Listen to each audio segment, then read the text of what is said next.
So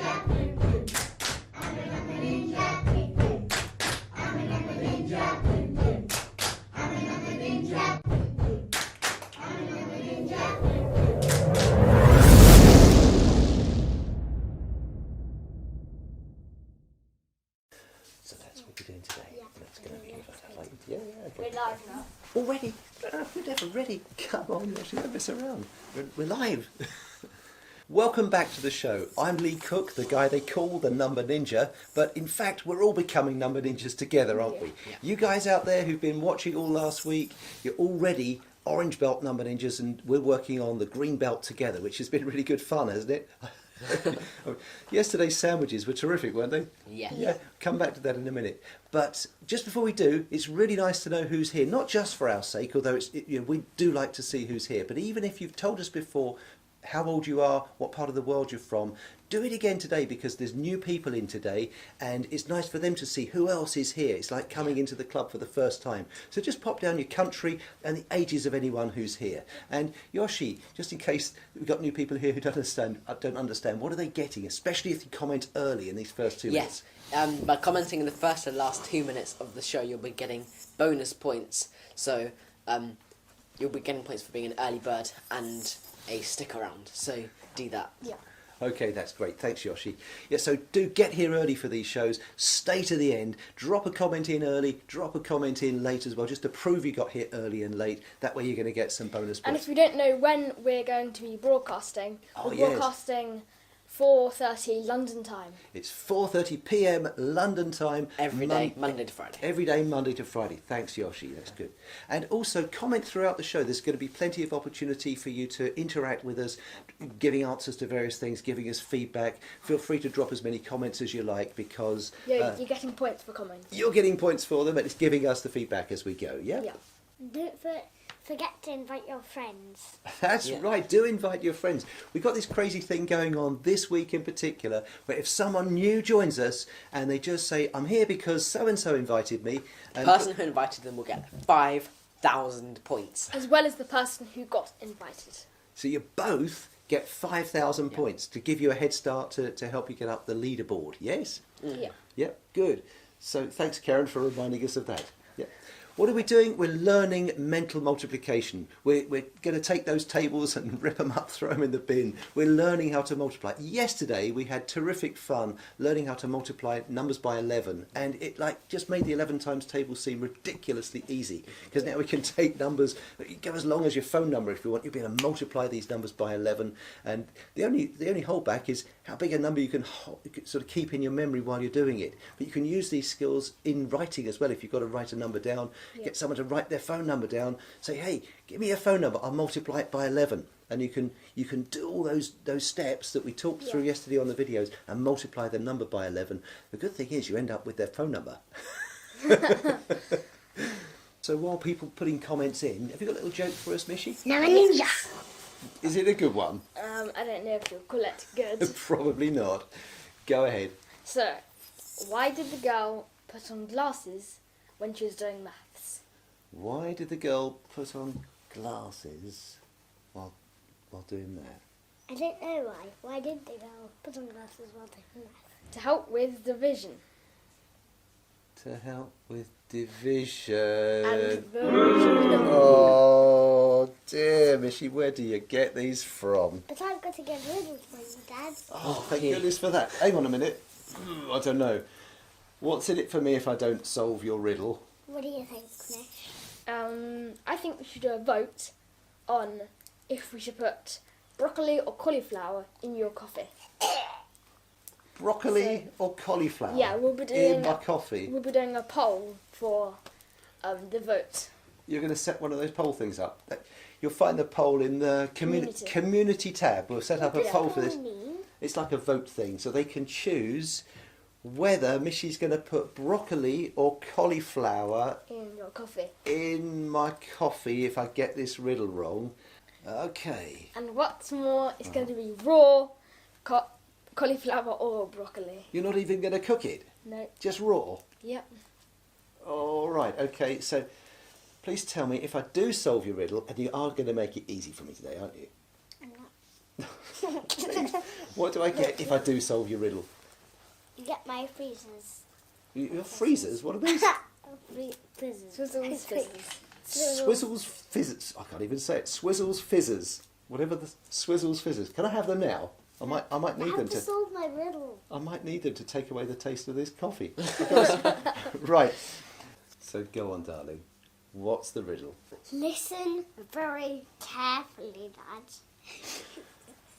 You have no idea how hard I listen. Go ahead. If a man wants to fill a bucket with water, and he has a 1 litre bucket, and it takes him 10 bucketfuls to fill the tub. If he goes and buys a 5 litre bucket, how many bucketfuls will it take him to fill the tub? Okay, that doesn't sound too hard today, thank you. So let me get this right. He's got a tub, he wants to fill it with water. He's got a 1 litre tub, you said, and it takes him 10... 1 litre bucket. Sorry, he's got a 1 litre bucket, yeah? I want to be sure I get this 1 litre bucket. And it takes him 10 bucketfuls to fill the tub, yeah? So if it was a 1 litre tub, 1 litre bucket, that's 10 1 litres, yeah? That's 10.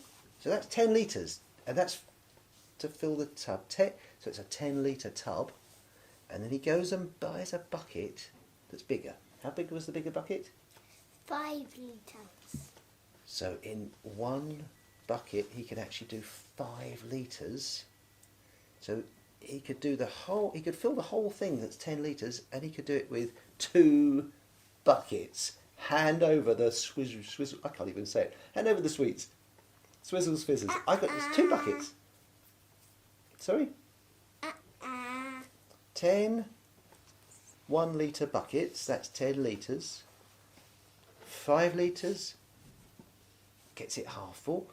Another 5 litres fills it right up. He's using 2 bucketfuls.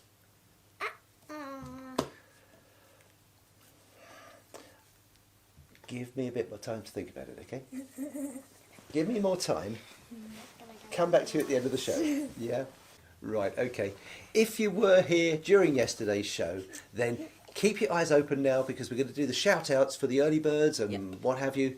Keep your eyes out. Yoshi, do you want to do the shout-outs? Yeah, let's go and set up, guys. Well done to all you early birds, and stick around so you commented in the first and last 2 minutes of yesterday's show, and a special well done to the Riddle Master.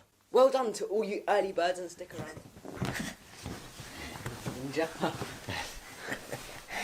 Right, we're going to kick off with how we name larger numbers. Now, if you're quite young, you probably remember how difficult it was getting beyond 10 and starting to call numbers things like 11 and 12 and 13. And we're going to start with some very, very basics just for the younger viewers, but you'll be surprised how far we can take this today, all right? So hang in and let's just have a look at why we have some problems with certain numbers, even the 2-digit ones for younger learners. Once you get through a certain point, they start to become a little easier. Like, for example, when you get into numbers like 60 something, you can look at the 6 on the left hand side and you just say 6t, putting the letter T after the 6. So let's say we've got a 6 and a 3, you'd say 6t3. And if it's 6 and 5, 6t5. And 65, 63, 67, 69, all of those numbers are very easy because you're seeing a 6, you just follow it up with a T. That works for quite a few of the double-digit numbers. It works with 4. 4t9 is a 4 and a 9. 49. It works with 7. 7t3 is a 7 and a 3. Yeah? Yep. It works with, well, it's the 4s, it's the 6s, the 7s, the 8s. 8t1. 8t1. And it works with the 9s. 9t2. But it doesn't work with them all, and that's what's really frustrating.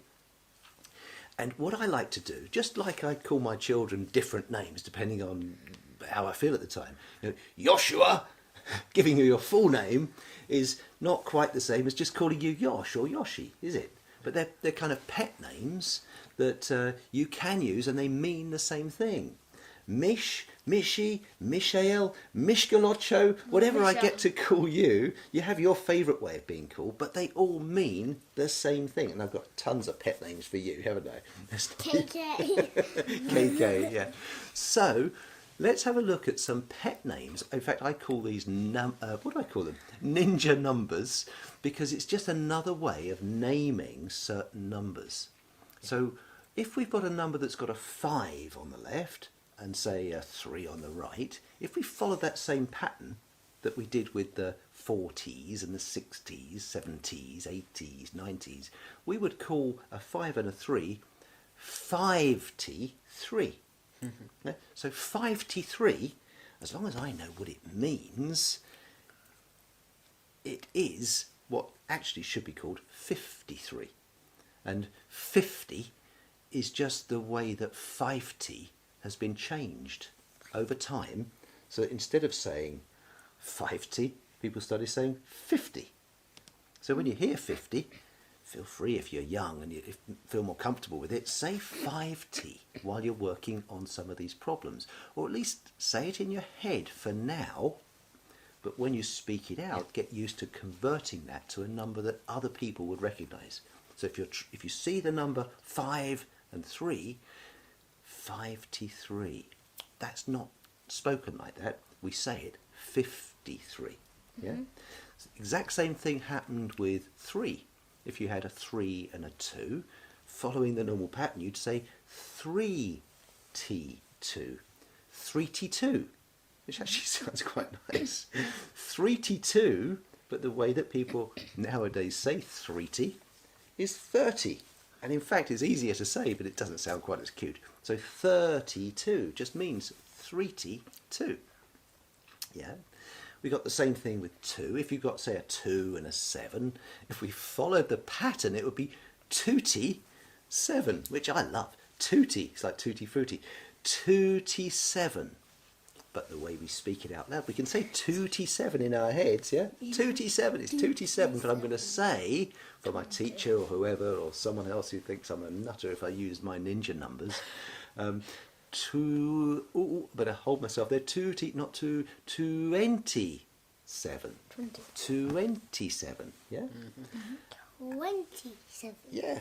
And then the worst one of all is the very first group of these that you even start counting with by the time you've counted to 10. You know, every youngster, they learn, count the numbers up to 10, and then where do we go? And we get into all these weird names like 11. I mean, who on earth came up with 11? When really what they meant was 1T1.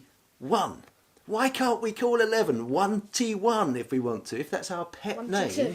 1T1, 1T2 would be 12, 1T3, 1T4, 1T5, 1T6, 1T7, 1T8 and 1T9. And then Tootie. And then Tootie. Tutti Frutti. Then Tootie for 20, yeah? So if we were to learn our numbers as the 1Ts to start with, it would make us just familiar with saying, well, I don't know how it's meant to be called, but I'm going to call it that for now. Yeah? And it's a bit like, gosh, when you've got a young child and they can't say maybe their uncle's name properly, they might say, well, let's take the name Laura. You take Laura, it might come out Lala from a child's mouth. Oh, Laura, yeah. Yeah? Lola. Yeah, plenty of examples. You've probably got examples like that in your own family. But even though you start out saying Lala, later on, when you learn to say the name properly, it's not that it ever held you back, it's just that you now say the name the way other people expect to hear it, yeah? So feel free, if you're going through these exercises and you want to call things 1T2 instead of 12, then feel free. I'm very much in favour of that. And you'll see a bit later how we'll use these ninja numbers for some other problems too that even adult, in fact even I, get to use. Yeah, it's actually a really good method to use it. It's a brilliant system, but people laugh at it when they first see. So we've got these 2-digit numbers, and they're all easy once you see them like that. If you want to turn those, what we call the teen numbers, into teens, then you just need to remember that, let's say 17 is not the same as 7t. So 7 with a 0 after would be 7t, because it's like you're putting the 7, the t, and then just not saying the 0 afterwards. So 7t, that's it, because it's not 71 or 72. But if you're wanting to say, oh, you're tired today, aren't you? If you're wanting to say 1t7, really what that is 17. And it's with those teens where we say the last digit first, and then we say it's 7 with a 10 in front, which is, it so breaks all the other rules that's why it's much easier to start out with 1t7, but then learn to say that's 7 after 10, 17, yeah? That's your 2-digit numbers. From there, everything becomes a doddle, because the moment you get into 3 digits, this third digit at the beginning, it's either going to be a 1 or anything from a 1 up to a 9. You'll never see a 0 on the beginning, because a 0 would mean nothing. So if you saw 0, 7, 5, you would just call it 7t5. You wouldn't say a 0 at the beginning, which has no value at all because it's empty. You just ignore it, so you'd say 75. But if you see a 1 or anything up to a 9, you just name it. And because it's in that first of 3 columns, it's a number that represents the hundreds. So we'd say 100. And then you'd follow it up with the 2-digit number. So if we had 75 with a 1 in front, it would be 175. 100. That's over there, the 100. And then here we got the 75. And we would say 175, but if you're from the other side of the pond, then you'd say 175. That's I think the Americans and Canadians say 175, and we Brits, we say 175. So they both mean the same thing. And what we're going to do is see now how we can take those things that we call hundreds, tens, and units.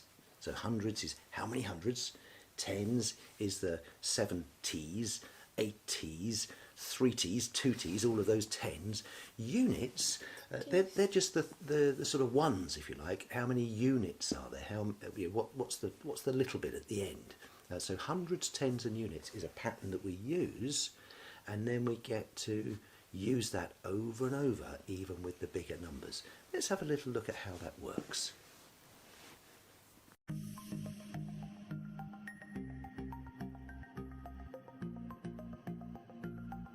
So we're very familiar with 3-digit numbers, and we're quite comfortable with those. If you saw this number 1, 2, 3, you'd know that this is, how would you say this? 123. Excellent, well done. 123. And the reason we know how to say that is because we learned about hundreds, tens and units. So if we were just to cover up the 1 for the hundreds, we'd see the 23. Yeah. And we just say 123, as if they're 2 different numbers. Now, if you weren't British, if you were American, you wouldn't say 123, you'd say 123. They just don't say the and in the middle. So if you hear someone say 123, it's the same as we would say 123. Now, the hundreds, tens and units thing is quite easy to remember because you've been working with those for quite some time, haven't you?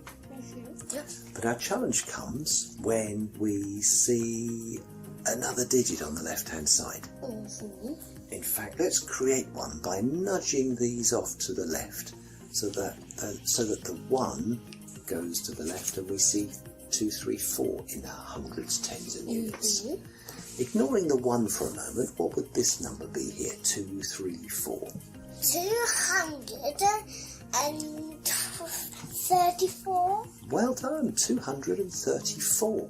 So that part of our large number we're very comfortable with. We just need to know, what do we do with this one over here? And let me show you, because it's actually really simple. We use another hundreds, tens and units block, and this whole block is called thousands. Okay, so this one here is like the units, the one from the thousands block. So therefore we would say 1, you just read that block on its own. What number is this? If we ignore the 2, 3, 4, what number do you see? 1. You say 1, and then you name the block. 1,000. 1,000. So this is 1,000, and then you forget about that part and read the other block. 1,000. And 234. Excellent. 1,234. Now the only thing is, we wouldn't say and after 1,000. I don't know if they would anywhere else in the world, but we would say 1,234. Or if you were American or maybe some other countries, you'd say 1,234 without putting an and in there. Now there is another way of saying this, which some people will use from time to time, where they'll put the 1 and the 2 together. What number does that make when you see 1 and 2 together? Just 1. 12. 12, yes. And they put that 12 here as if it squeezes into the hundreds column. So some people would say 1,234. 1,234. And that means exactly the same thing as 1,234. Can you see that? 1,234. That's right, well done.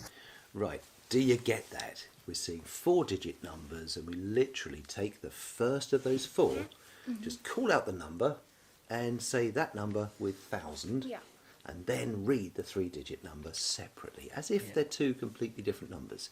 If you're out there and this is something new to you, are you getting it? If you are, then Give put us a a 5. 5. Put a 5 in the comments. Brilliant, thank you very much. And I know that even adults sometimes struggle with these larger numbers, but it's really important to come back to these basics to really see the structure of how numbers are spoken out. So 5's in the comments if this is helping you. That would be really useful for us, thank you. And let's move on and see how much further we can go with this. Let's see what happens then if we nudge everything further to the left. So we've now got to put, let's have a look, let's put a 5 on the end here. So we've got these last 3 digits of 3, 4, 5. How would we say that? 345. 345, or 345 if that's the way people say it.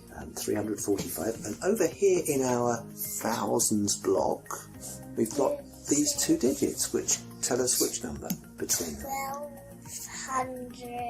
12,000. Well done. It's 12,000 because we're reading the thousands block. 12,000, and then we just read this block, which you did a moment ago. 345. Excellent. 12,345. You can see how this works now. And also, to help you, if you got 3 numbers from the right, and you put a comma there. That's right. In some cultures they don't do that. In fact, the commas go in different places depending on where you're from. Some cultures they don't use commas at all. Some cultures they'll put them after every pair of digits. I think that's done in India, but I don't know much about how they would say those numbers.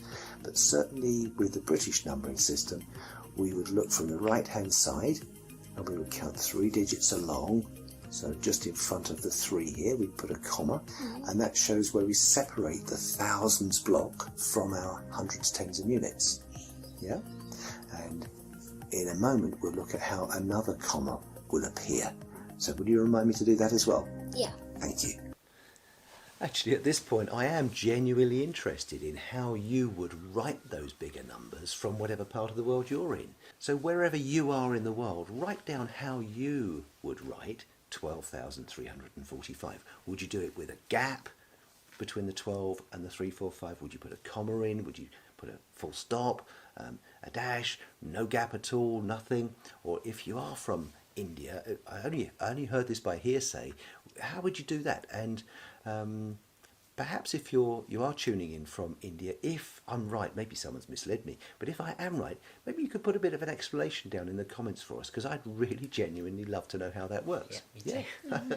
Okay, so let's move on and see what else we can do with this, shall we? So let's nudge everything further to the left and squeeze a 6 on the end.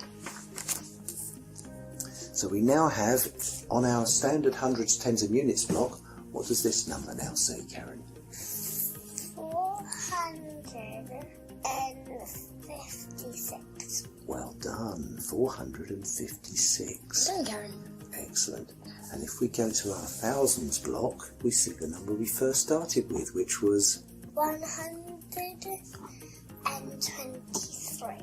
good. So we say 123. Thousands. Good. And that's dealt with our thousands block.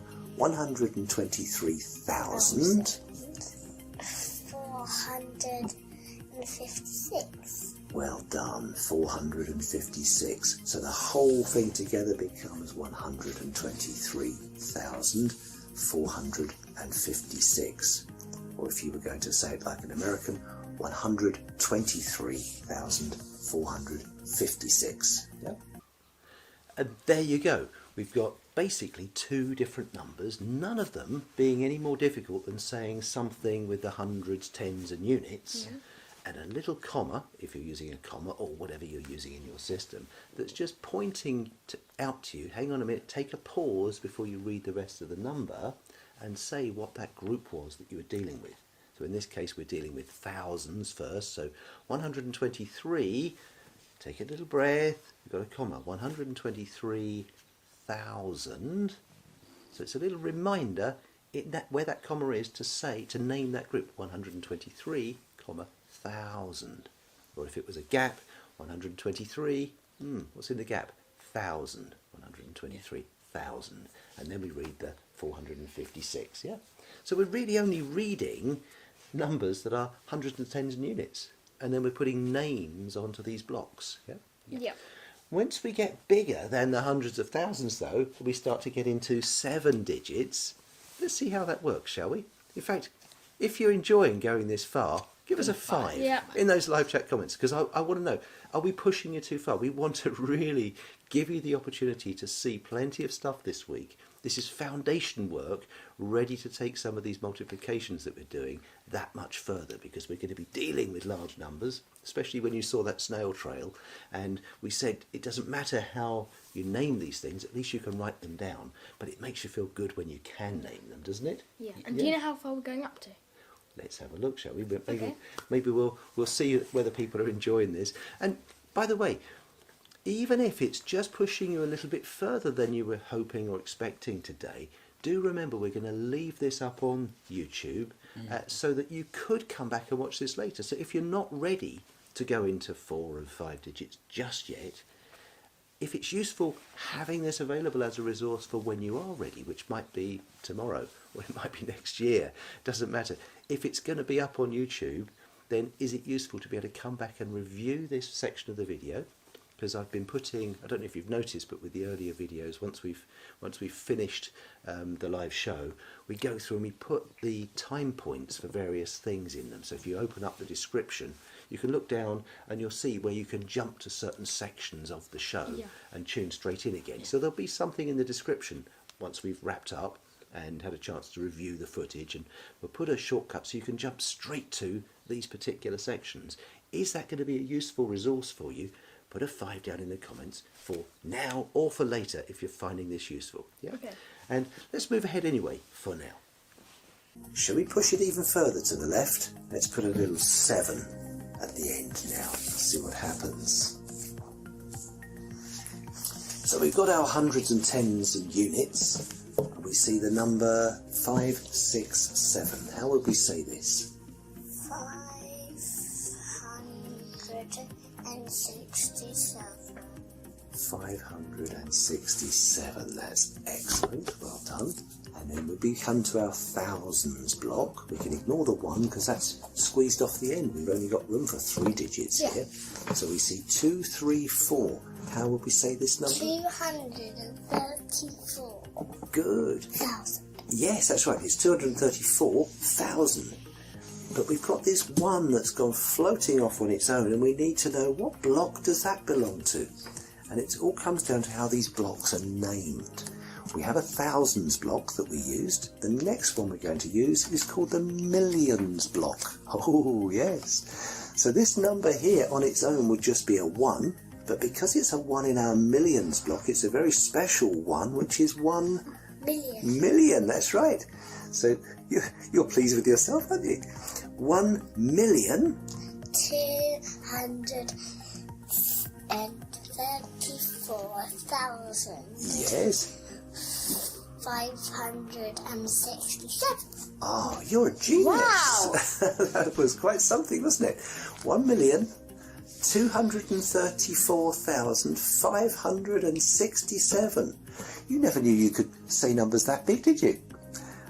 Oh yes, that's where you'll put another comma. Thank you, Mishy. Thanks for reminding me. Could you tell me a bit more about that? Earlier on, we used a comma to separate the thousands from hundreds. Yes. And now, we're going to separate the millions from the hundreds of thousands. You're absolutely spot on. Well done. So these digits are grouped in 3s, as you mentioned earlier. Looking from the right-hand side, we have hundreds, tens, and units, yes? Yeah. And then you say we put a comma on the left-hand side of those 3. And then the next 3 columns would be all grouped as thousands, but they are hundreds of thousands, tens of thousands, and unit thousands. Okay. Or just thousands, yeah. Yep. And then you're saying if we had more than 6 digits, we would put another comma before that hundreds of thousands, so that we can now see we're into another group called millions. And we would have another 3 there. Yeah. So you'd have hundreds of millions, tens of millions, and just unit millions. Yep. Would you do another comma if you had more than 9 digits? Yes. Right. And how would we name those beyond the millions? Billion. Excellent. And you'd have hundreds of billions, tens of billions, and just unit billions. And then you carry on going like that, putting a comma, and you'd be into another group. Trillion. Yeah, you're right, that would be trillions. And then you'd have 3 columns worth of trillions. You're pretty good at this, aren't you? You know what? I'm going to nudge this one more to see just how far we can go with this. Let's put an 8 on the end and see if we can start over in our millions column. How many millions do we have? 12 million.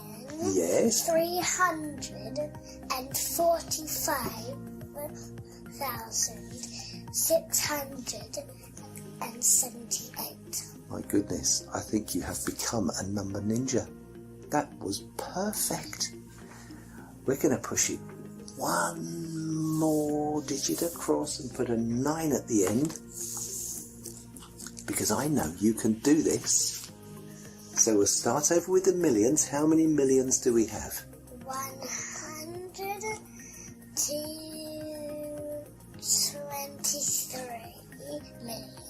123 million.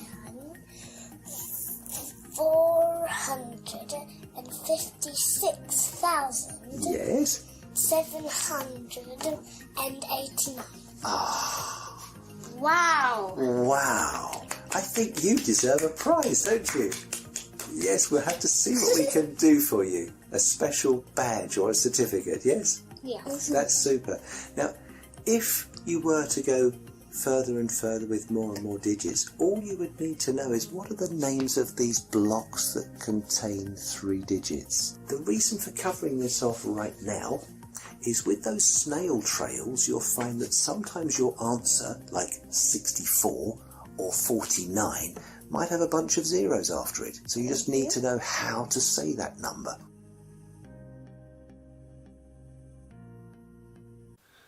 Okay, hopefully you're finding this reasonably easy to follow, yeah? Maybe you've surprised yourself today just how easy it is to say these larger numbers. If so, please give us a 5 down in the live comments so we know we're getting that feedback, confirming that we're on the right track here. I really don't want people feeling like they're drowning in all of this, but I'm trying to lay a foundation for some of the things you're doing later. You know, when we start to multiply these larger numbers, we've got to go higher than 144 if we want to be able to use the picture stories to do more than just the 12 times table. Which, even if you don't need to do right now, by the time you see how easy some of these things are to do, you'll probably want to have a go. So it's useful to have this foundation of just being able to name things properly beyond those 3-digit numbers, yeah? And give us a 5 down in the live comments if you're finding that useful as we build this foundation. Now, one of the other foundational things I really want to get down today, ready for one of the picture stories we're going to do later on in the week, is taking numbers and cutting them in half, which for most people is easy as long as it's an easy number to cut in half. Like, you know, if you had half a dozen eggs, it's fairly easy to divide 6 eggs between 2 people, isn't it? Yeah. If there was 6 eggs, there's not 6 eggs. If there was 6 eggs in my box and you were going to share these with Mishy, how many would you have each? I guess. How many eggs would they have each? 2. 2 eggs each, 2 for you, 2 for Mishy. Would I'll that say make 6? 3. You reckon 3? You go with I 3. thought it was with the 3. Ah, you thought it. My goodness, you're dividing this box between 3 people. That's even better. But if you just had to share it with Mishy, 6 eggs would be 3 eggs each. Yeah. Yeah. Okay, good. Now that's fine for a small number like that, and when the number's even. But here we've actually got 5 eggs. And sharing 5 eggs between 2 people can get a bit messy, can't it? Well, you can just fry the egg and then cut it. Or you can put one egg back. Or you can share it between 5 people. Or some other people if they like it. Well, later on in the week with one of these picture stories, we're going to be cutting these sort of numbers in half. And you're right, we've got to do something with that odd egg. These 4 would be quite easy to deal with, wouldn't they? Because you can just take 2 eggs each. You can have those. But then what do we do with this extra 1? In fact, this is going to happen whenever we've got an odd number, isn't it? Yeah, pop the eggs back in the box and let's have a little look at what we do with these odd numbers. Earlier on, we talked about odd and even numbers, didn't we? Yes. Remember that? Yes. You told me you knew odd and even numbers, didn't you? Yes. Can you find all of the odd numbers on here for me? Which ones are odd? 9, 7, 5, 3 and 1. 9, 7, 5, 3 and 1. Good. Let's in a pattern. What's the pattern there? Like, so that's even and odd, even and odd, even and odd, even and odd, even and odd. Good, they go even, odd, all the way through. So, for every odd number, Yes. if you took 1 away, you'd end up with an even number. Yeah. Mm-hmm. And then take 1 away. If you start with 9, you took 1 away, you'd get 8. Yeah. Yeah. If you started with 7 and you took 1 away, you'd get A 6, even number. If you started with 5, an odd number, you took 1 away. 4. And if you then took 3, 1 away from then 3, 2, then 1, then 0. good. Now let's have a look at those even numbers for a second, shall we? The nice thing about even numbers is how they can be shared between 2 people. Okay? Yeah. If I had 2 sweets and I wanted to share them with you, Karen. I could have 1 and you could have 1. That's right. What if I had 4 sweets and you were going to share them between the 2 of you, Miss? Then I would have 2 and Missy would have 2. Good. What if there were 6 sweets and the 2 of you? We get each? 3. You get 3 each. What if there were 8? We get 4. 4 each, that's good. These even numbers, they're nice and easy to share between 2 people. If you look at the odd numbers, if I gave you 5 sweets to share between the 2 of you, that now starts to cause a problem. Yes. So I would end up having 3 and he would end up having 2. Of course. Like a love shot. Because you deserve the extra one, don't you? Yeah. Or you could have 2, and I could have 2, and you cut the sweet in half. You might have to cut a sweet in half. So it's easier to share even numbers between 2 people. Yeah. And one way of thinking of the odd numbers is think of them as just an even number with an odd little extra bit. So think of a 9 as being 8 and a bit more. Yeah? Just Yeah. one left over. So that if you had 9 eggs to share between you and your brother, you'd say, well, there's 8 of them that we can share, and there's one left over. Yeah. Because when it comes to doing things where you need to cut numbers in half, Yes. it's really useful to recognise those odd numbers as being just like the even number below, Yeah. with an odd one left over. Okay? Yeah. And you'll see later on how we'll deal with those. Yeah? And the even numbers, for you to get to just see them automatically, like earlier on, you easily managed to take 8 and cut it in half. Yes. In fact, when you go back to the dot pictures that I just showed you Get 4 earlier, each. you can see there were 4 dots on the lower part of So the 8 you and 4 on get the top. 4 each. That's right. And with the 6, we drew the 6 dots just like on a dice. Yeah. And you could see that you've got 3 on the left and 3 on the right. You can cut in half easily. With the 4, it was easy to cut into 2 twos, wasn't it? Yes. With the 2, it's easy to cut in half. 1 each.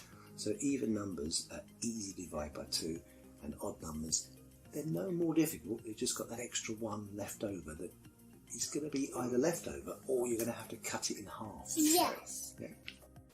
So that's going to help us in a minute. We've got single digits. If they're odd, we just treat them as an even number and a little bit left over. Yeah. But where this is going to come in useful is when we want to go beyond cutting single digit numbers in half and doing double digits. So if we had a number like 24, you look at the 2 and you look at the 4 and you see they're both even. So we can literally just treat them as a 2, which needs cutting in half, and a 4 that needs cutting in half. Yeah. So what would the 2 become if we cut 2 in half? 1. 1. 1. And so that means in your answer you'd have a 1 on the left. And when we cut the 4 in half, 2. Yeah. that would be a 2. So we'd have a 1 and a 2. 12. 12, yeah. 12 or 1-2 if you prefer. So cutting 24 in half becomes 12, yeah? Yeah. Yeah. But when you look at numbers where there's an odd digit on the left-hand side, Yep.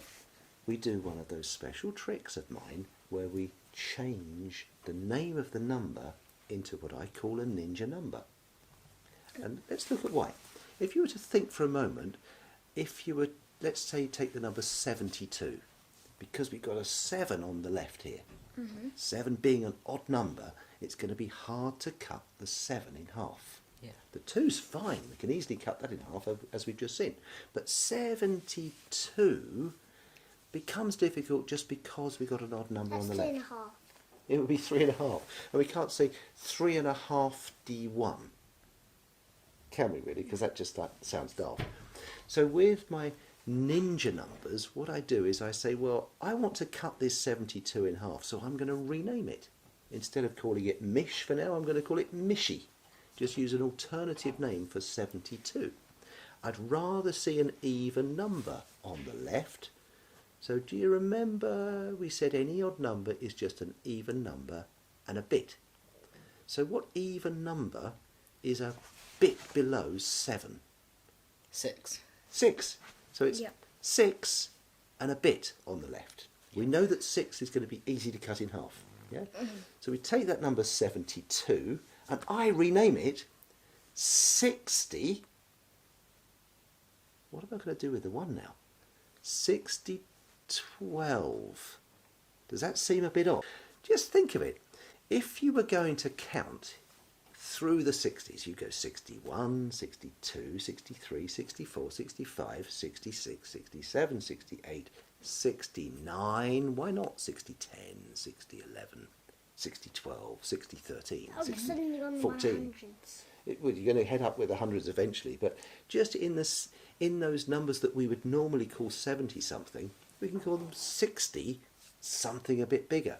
And in this case, we end up with 60, which is nice and round, because we've got that round 6 and the 0 that doesn't really need cutting in half. We've got a 60 to cut in half, and we've got a 12 to cut in half, yeah? Now if I ask you to cut the 60 in half, 30. it becomes 30, because you really just deal with the 6 part of it. Yeah?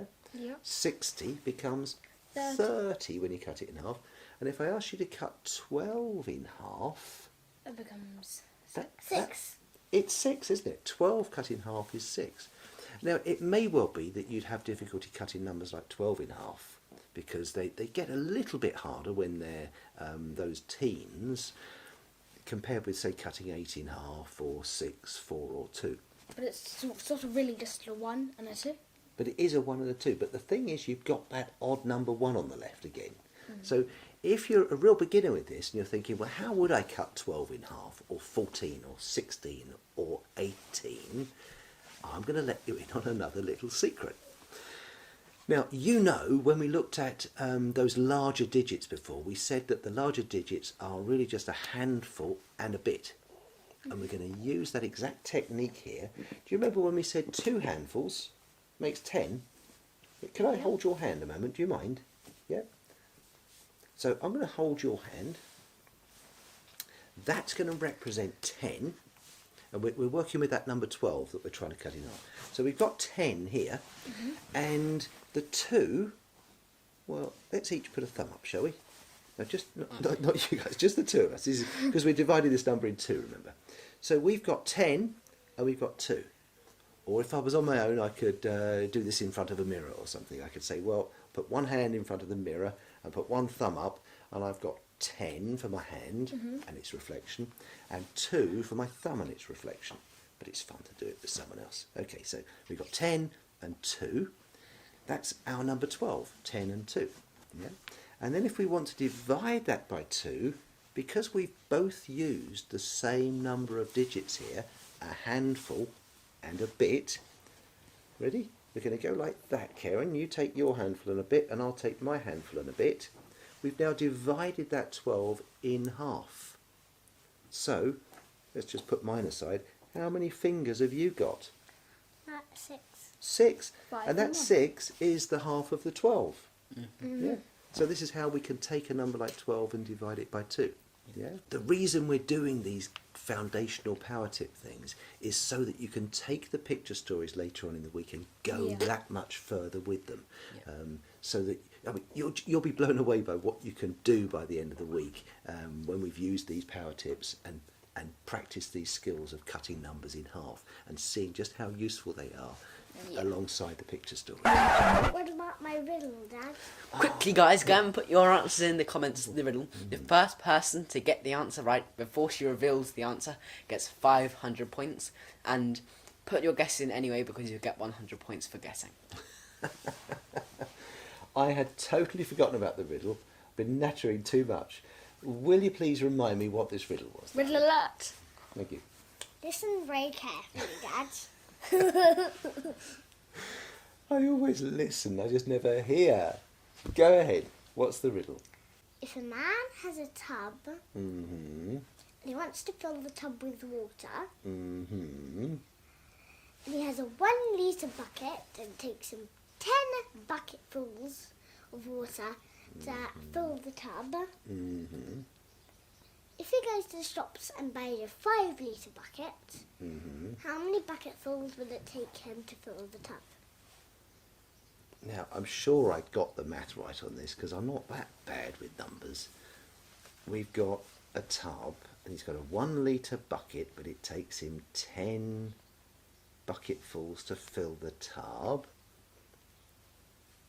And if they're 1 litre each, it was 10 buckets, yeah? Yeah. And they're 1 litre each, yeah? Mm-hmm.